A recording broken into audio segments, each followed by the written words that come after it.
Nikkei Asia, 14th of July 2023, China cannot continue to build the largest dam in the world against India in secrecy.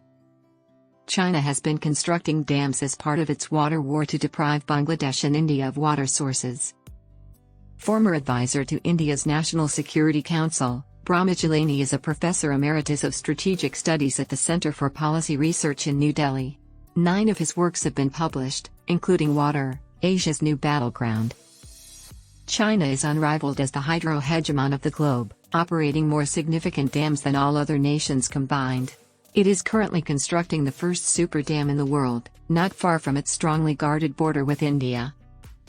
With a 60 gigawatt capacity, this megaproject would produce 3 times as much electricity as the Three Gorges Dam, the current most excellent hydropower facility in the world. Since the National People's Congress approved the project in March 2021, China has provided little updates on its status. The concealment of earlier project developments has frequently been used as a pretext for covert action. Beijing has a history of concealing the construction of large dams on foreign rivers until it is no longer possible to do so using publicly accessible satellite images. The mega dam is situated in a region that has long been regarded as inaccessible in some of the world's most dangerous terrain. The world's highest altitude significant river here, the Brahmaputra, also known to Tibetans as the Yarlung Tsangpo, descends through the most prolonged and steepest canyon in the world as it makes an abrupt turn southward from the Himalayas into India. The Brahmaputra Gorge, which is twice as deep as the American Grand Canyon, contains Asia's largest untapped water reserves and one of Earth's highest concentrations of river energy due to the river's abrupt descent. Chinese dam builders have been drawn to the combination like a tremendous magnet. The world's riskiest project, though, is the Mammoth Dam since it is being constructed in a seismically active region. This makes it possibly a ticking time bomb for those downstream in Bangladesh and India. Due to its location on the geological fault line where the Indian and Eurasian plates intersect, the southeast region of the Tibetan Plateau is vulnerable to earthquakes. The 2008 Sichuan earthquake, which occurred near the eastern edge of the Tibetan Plateau and claimed 87,000 lives, brought reservoir-triggered seismicity, RTS, to the world's attention. A connection was made between the earthquake and Sichuan's Zipingpu Dam, which was built 2 years earlier next to a seismic fault, by some Chinese and American scientists. They hypothesized that RTS or extremely high tectonic stresses might have been precipitated by the weight of the many 100 million cubic meters of water in the dam's reservoir. The new super dam may still pose a hazard to residents downstream even if there is no earthquake if severe monsoon rains cause flash floods in the Great Bend of the Brahmaputra.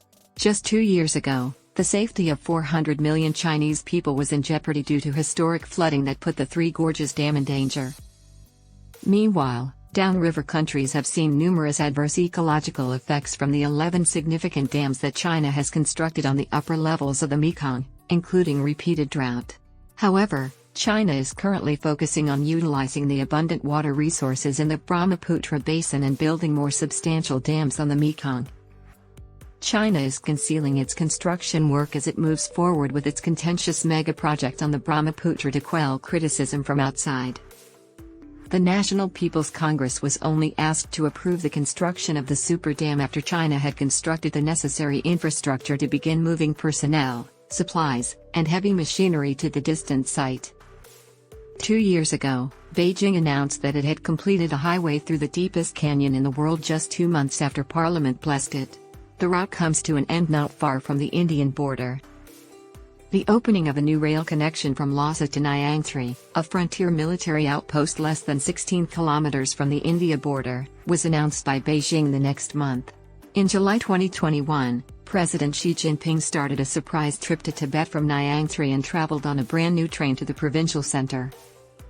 The construction of the additional infrastructure suggests that work on the dam's foundation likely started covertly after the railroad and highway were completed. The Brahmaputra was one of the last undammed rivers in the world until China started building several medium-sized dams on stretches of the river upstream from the well-known canyon. With its dam construction increasingly encroaching on border regions, China will eventually be able to use transboundary flows in its negotiations with India, a rival. However, Bangladesh will be responsible for most of the environmental damage caused by the mega-project along the remaining section of the river. However, Tibet, one of the globe's biodiverse regions, is also expected to experience environmental devastation. In truth, China will desecrate the Canyon region, a significant Tibetan holy site, with its megaproject. Transparency is one of the guiding principles of water peace. China must be transparent due to the massive strategic, environmental, and inter-riparian ramifications of the largest dam ever designed. Beijing won't be forced to lift the shroud of secrecy covering its project unless there is consistent international pressure.